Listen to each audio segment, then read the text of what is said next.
So now with both Somura and the Hoshaku setting themselves up to be the ultimate evil in Kagurabachi, as well as an immediate threat to the country as a whole, the Kamunabi is now on its last legs and also at a complete loss for how to proceed. And Hikori, our trump card that was meant to give us an advantage over the Hoshaku by connecting with the enchanted blade wielders and getting them back to us, is now completely out of commission, and potentially with the amount of damage that had been done to his neural pathways by over-exhausting the storage space, Hikori may be done permanently, meaning we are now not only completely outnumbered and overpowered by our enemies, but saving the sword wielders and getting their blades back is basically just a pipe dream now. This leaves the Kamunabi with only one choice to defend themselves, and that is the Shinuchi, the Magatsumi blade, who, since they've been working diligently on while Chihiro and everyone else was handling their problems, is now 3/5 unsealed. However, in my honest opinion, with how the Swordbearer assassination arc just went, is this really just another trick the Kamunabi are falling for and just playing right into the Hoshaku and Yora's hands, who we already know their ultimate goal is to steal the Shinuchi? Right now, it's safe to say things are literally as bad as they could be. Somura's betrayal has led to the death of Aruha, wielder of Kumayori, who Hirohiko, the youngest Hoshaku member, is now contracted to, which sets up a huge rematch between Chihiro and Hirohiko, who is now rightfully obsessed with his new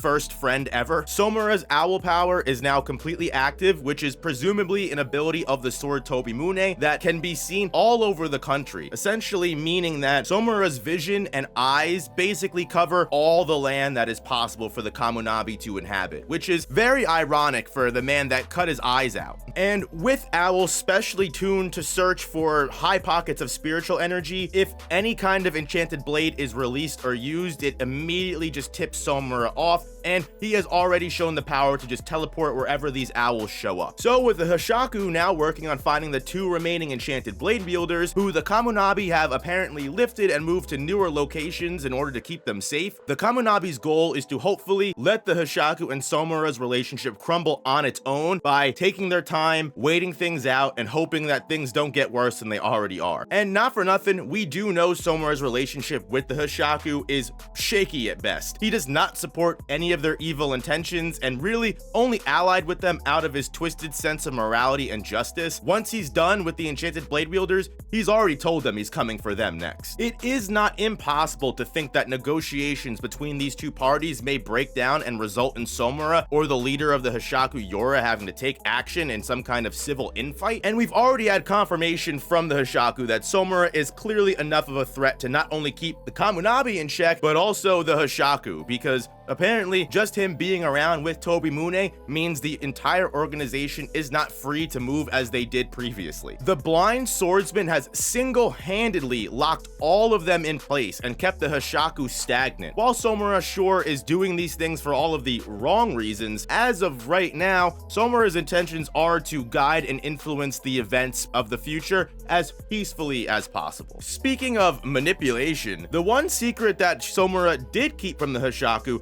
is the fact that he did not actually kill Chihiro, which we could have kind of already guessed. Big surprise, the main character of the story didn't actually die, and this was just a fake out. Although, a good fake out in general, honestly. We saw the two of them clash, and Somura apparently stabbed Chihiro and left him with a lethal wound, and it was lethal enough for everyone in the vicinity to think that he died. However, the consequences of this are felt in many different ways, because Shiba confirms that Chihiro wasn't just injured and incapacitated and they thought he died. His stab to Chihiro apparently was just reversed entirely, meaning that while he intended to kill him, there was some secondary property of the blade that ended up stripping Chihiro of his life and then eventually closing all of his wounds and healing everything to the point that instead of dying, Chihiro just lost maybe a good pint of blood or so. Now, we don't know the exact reason why Somura kept Chihiro alive, but it's pretty clear that while he was trying to send a message, we do know that his ultimate goal is to finish this within the week, so that way Chihiro never has to become or walk down the path that the enchanted blade wielders did previously. One, he wanted to teach Shiba a lesson, as Shiba is Chihiro's guardian, and Shiba is primarily responsible for whatever happens to Chihiro. Somura's decisions seem to have one second point as well, because the death of Chihiro and the revival of him afterwards means that the connection between Chihiro and Enten was actually severed. That direct contract between the two of them was immediately removed the moment Chihiro quote-unquote died.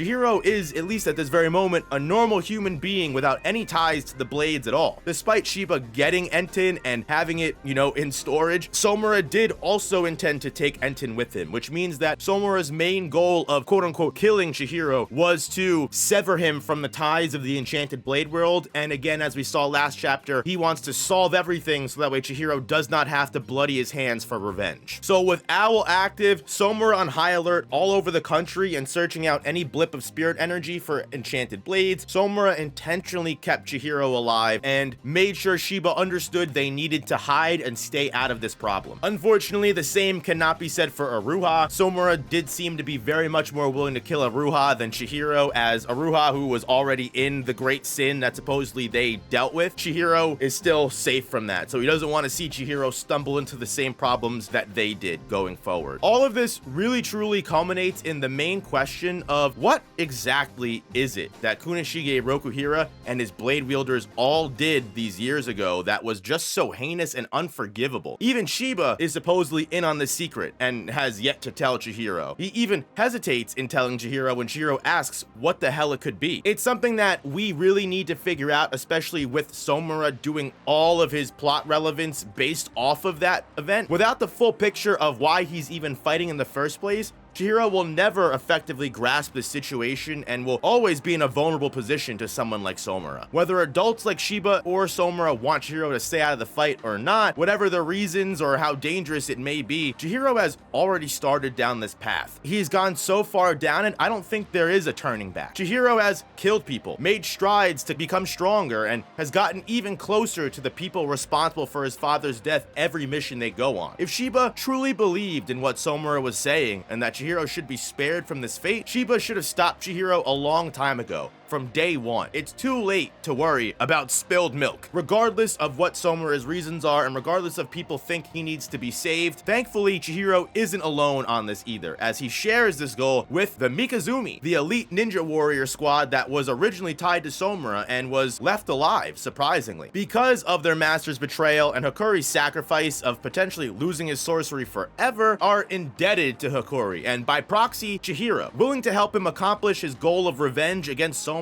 and defeat the Hishaku, now especially that it's a personal grudge for them as well. And with the Kamunai unsure of how to combat one, the strongest enchanted blade wielder of all time, deeming that the Mikazumi is the most efficient way of combating not just Owl and Tobimune's surveillance, but Somura's eyesight in general, the stealth aspect of the Mikazumi is perfect to not just fight along Somura, but act as the greatest deterrent and weapon against him. So now, resurrected, born anew, Chihiro Rokuhira throws on that ninja attire, which ends up just being a slick-ass suit and tie, looking like he's in the Men in Black. He joins the elite Mikazumi Ninja Squad on their mission to fight back and take down Somura. Whether or not this resolve comes after Shiba revealed to Chihiro what the Enchanted Wielder's dark sin was, and regardless of the enemy that stands in Chihiro's way, he will never shy or stray away from the path that he's walked on, the path of an avenger. If Somura truly wanted to keep Chihiro out of this mess, he should have saved his dad years ago. It's way too late for Chihiro to change now. Whether Chihiro joining the Mikazumi is because he is now going to become a stealthy ninja and learn a new way of fighting, or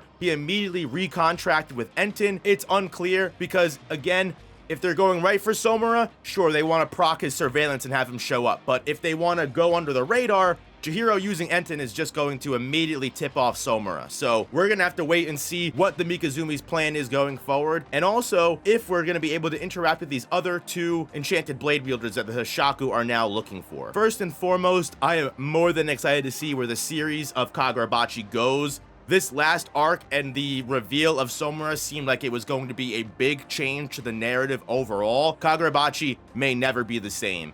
And I don't know about you guys, but I love plot points like that change the story forever. Let's see what Hokazono's cooking up for us. Thank you guys so much for watching. If you made it this far into the end, make sure you don't forget to hit that like button. It really helps the channel way more than you know. Subscribe and make sure you don't miss any future videos on Kagurabachi, on any other series you may read weekly. And don't forget to check out the main channel if you want any additional content and long-form video essays. I'll catch you guys in the next one. Peace, peace.